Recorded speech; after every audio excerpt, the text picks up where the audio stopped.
Ce qui a commencé comme une séance d'entraînement ordinaire dans l'après-midi du 5 décembre 1945 allait bientôt devenir l'un des plus grands mystères du monde humain. Le vol 19, un groupe de 5 bombardiers torpilleurs de la marine américaine, a quitté sa base au large de la Floride pour une mission d'entraînement de routine. Avec un ciel d'hiver dégagé et toutes les précautions nécessaires prises au sol, le vol 19 et ses 14 membres d'équipage s'envolent pour traverser l'une des étendues d'eau les plus dangereuses que l'on connaisse, le triangle des Bermudes. En l'espace de quelques heures, les 5 avions et leurs 14 membres d'équipage disparaissent. Quelques heures plus tard, lorsque l'après-midi s'est transformé en soirée et que le ciel est devenu gris, la marine américaine a compris que quelque chose avait du mal se passer avec le vol 19 et a envoyé un autre avion à la recherche des hommes, ou du moins des traces de leurs avions écrasés. Malheureusement, l'avion de secours a connu le même sort. En pénétrant dans l'espace aérien au-dessus du triangle des Bermudes, l'avion de sauvetage, avec 13 hommes à bord, a disparu dans les airs.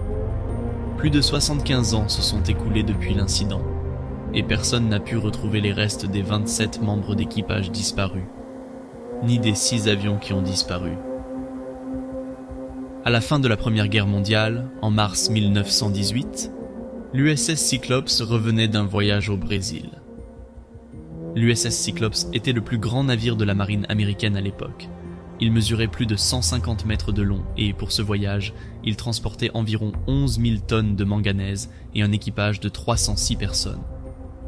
À l'époque, le navire voyageait depuis 8 ans sans aucun problème. Cependant, ce jour fatidique, alors que le navire retournait à la Barbade pour se réapprovisionner avant de rentrer à Baltimore, il est entré dans le triangle des Bermudes. Dans ce qui est aujourd'hui l'un des événements les plus étranges de l'histoire moderne, l'USS Cyclops a complètement disparu, ne laissant aucune trace de son épave, ni des corps des 306 membres d'équipage qui se trouvaient à bord. Le navire a envoyé un message à la base navale qui disait « Beau temps, tout va bien. Il n'y a eu aucune mention de quoi que ce soit qui sorte de l'ordinaire. Les membres de l'équipage n'ont pas eu le temps d'envoyer un message de détresse. Rien. » Juste comme ça, le navire entier, les 11 000 tonnes de manganèse et tous les membres de l'équipage ont complètement disparu.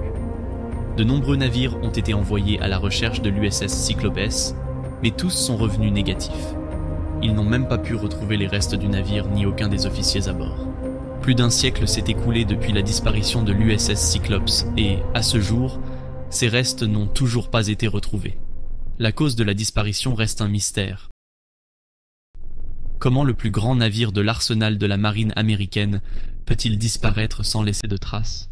Un navire de 150 mètres de long, transportant 11 000 tonnes de manganèse et un équipage de 306 personnes. Comment 306 hommes peuvent-ils mourir sans que personne ne laisse de message SOS? Comment 306 corps disparaissent-ils en mer pour ne plus jamais être revus? Aucune trace de sang, aucun os, rien. Comment 100 ans ont-ils pu s'écouler sans que rien ne refasse surface? Rien n'a été rejeté sur le rivage, rien n'a été découvert. Tel est le mystère du triangle des Bermudes, la mer la plus dangereuse de la planète. Ou est-ce vraiment le cas? Le triangle des Bermudes est une partie de l'océan Atlantique bordée par Miami, les Bermudes et Porto Rico. Cette partie de la mer est considérée par beaucoup comme un endroit mystérieux, où de nombreux navires, avions et personnes disparaissent sans laisser de traces. Et en réalité, c'est le cas de beaucoup d'entre eux. Des dizaines d'avions, des dizaines de navires et des centaines de personnes ont mystérieusement disparu, sans jamais être revus. Mais que se passe-t-il exactement dans le triangle des Bermudes? S'agit-il vraiment de quelque chose de mystérieux, ou existe-t-il une explication scientifique à tout ce qui s'y passe? Pour le savoir, il faut remonter aux premiers témoignages d'observations étranges dans la région. La première mention d'un phénomène apparemment surnaturel dans le triangle des Bermudes nous vient de Christophe Colomb. Alors qu'il naviguait dans cette partie de l'océan Atlantique en 1492, Christophe Colomb a écrit dans son journal de bord que sa boussole avait commencé à mal fonctionner et qu'il avait vu, au loin, une boule de feu s'élever et s'écraser dans la mer. Bien que de nombreuses explications aient été données pour démystifier ce que Colomb aurait pu voir, la plupart des gens choisissent simplement de croire que ce qu'il a vu et vécu devait être surnaturel. Et l'on peut se demander comment le croire. Il n'avait pas accès aux méthodes scientifiques que nous connaissons aujourd'hui. Bien que vous ayez raison, dans une certaine mesure, La vérité est que si vous cherchez des faits pour étayer cette ligne de pensée, même avec toutes nos connaissances sur le monde et nos progrès en matière de science et de technologie, vous les trouverez. Des milliers de bateaux fantômes naviguant sur les mers sans aucun membre d'équipage à bord, au cas mystérieux de voyage dans le temps en passant par le triangle des Bermudes, cet endroit danse majestueusement sur la ligne entre ce qui est réel et ce qui ne l'est pas. De nombreuses théories ont été élaborées pour tenter d'expliquer ce qui se passe dans le triangle des Bermudes.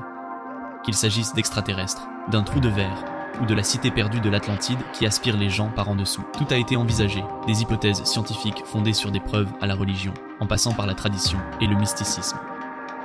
L'explication scientifique la plus populaire est cependant la théorie selon laquelle ce sont les interférences électromagnétiques qui provoquent des problèmes avec les boussoles à l'intérieur et autour de cette zone. Selon cette théorie, le triangle des Bermudes est soumis à une très forte attraction de l'aimant naturel de la Terre, ce qui pourrait causer des problèmes avec les boussoles et autres équipements sophistiqués des avions et des bateaux. Cela pourrait expliquer les problèmes rencontrés par l'équipement de Christophe Colomb lorsqu'il naviguait dans cette zone.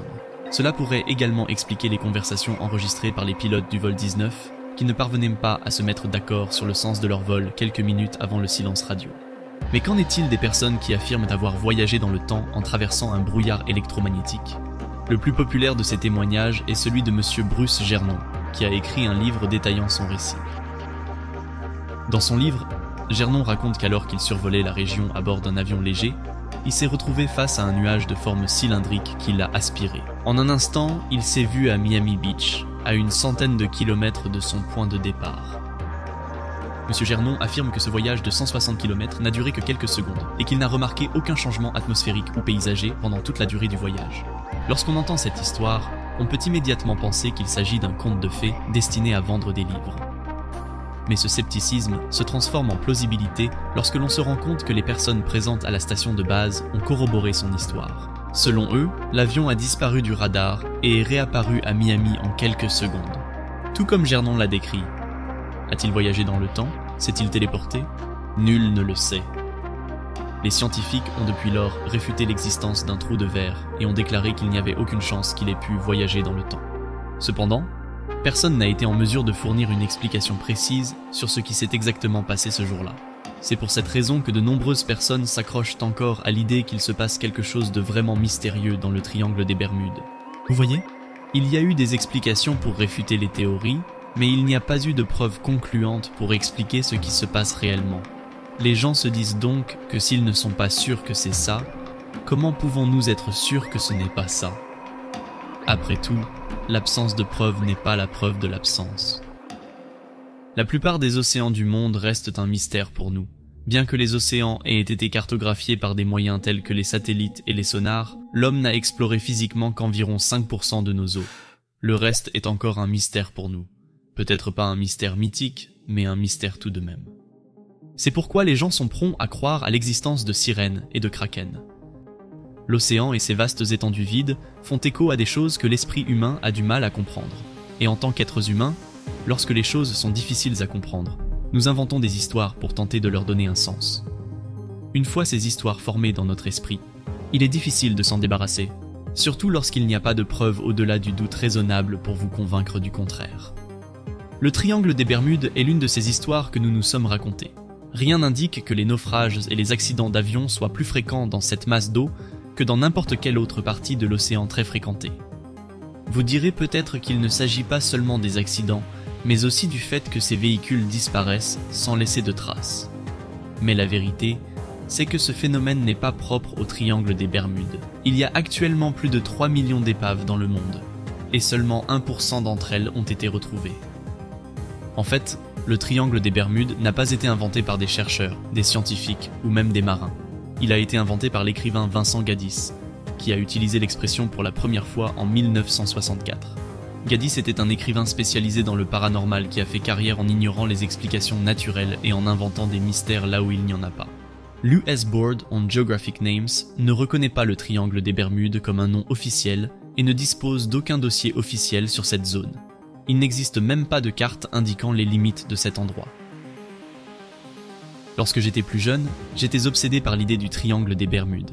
Après avoir parcouru les fils de discussion et les vidéos YouTube à 3 heures du matin, j'ai décidé qu'un jour, je prendrais mes bagages et irais jusqu'à la mer. au cœur du triangle, là où personne n'a le courage d'aller. Puis j'ai grandi, et j'ai découvert que le triangle des Bermudes n'est pas un lieu sacré où personne n'ose pénétrer. Il s'agit en fait d'une partie de la mer tout à fait normale que les gens traversent tous les jours. Des dizaines de navires et d'avions traversent le triangle des Bermudes tous les jours. Les navires à destination de l'Amérique, de l'Europe et des Caraïbes empruntent cette route assez souvent, et la plupart d'entre eux s'en sortent indemnes. Pourtant, en raison du faible pourcentage d'accidents qui se produisent dans cette région, qui n'est pas plus élevé que partout ailleurs dans l'océan, nous pensons qu'il doit se passer quelque chose de plus important. Quelque chose dont nous ne sommes pas conscients. La raison pour laquelle de nombreuses personnes continuent de croire à la légende du triangle des Bermudes et à d'autres récits mythiques est l'une des conditions humaines les plus fondamentales. Le besoin de se sentir appartenir à quelque chose de plus grand, de plus qu'humain. Au fond de chacun de nous, il y a le sentiment que le monde est plus que ce que nous pouvons voir et expérimenter. C'est ce même sentiment qui pousse les gens à croire en l'existence d'une vie extraterrestre et de divinités religieuses, même si aucune preuve physique ne vient étayer cette croyance. Et vraiment, peut-on nous en vouloir ? Lorsque l'on est doté de la capacité de réfléchir logiquement aux raisons pour lesquelles les choses sont telles qu'elles sont, on est également frappé par le handicap d'essayer de donner un sens à tout, et de ne pas accepter que, parfois, on ne sait tout simplement pas.